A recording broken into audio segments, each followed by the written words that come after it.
Hello and welcome to AI Basics. It's your host back again with yet another interesting tutorial video. In this video, I'm going to teach you how you can create a team in Fliki.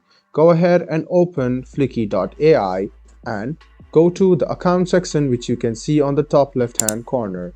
Now click team, and what you need to do is click create team.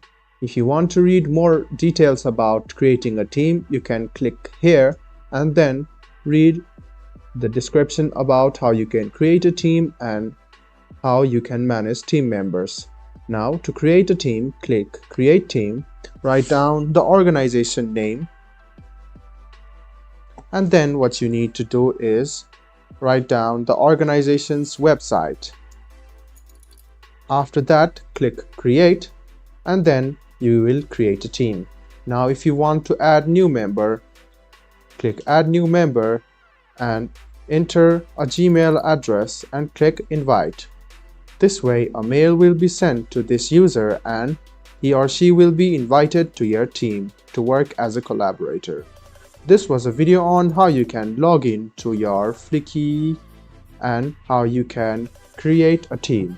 I hope this video was helpful for you. If you still have any kind of confusion, please do mention us on the comment section down below. Like the video, subscribe to the channel, and do hit the bell button for more. Hope to see you in the next video as well. Until then, goodbye, take care and enjoy.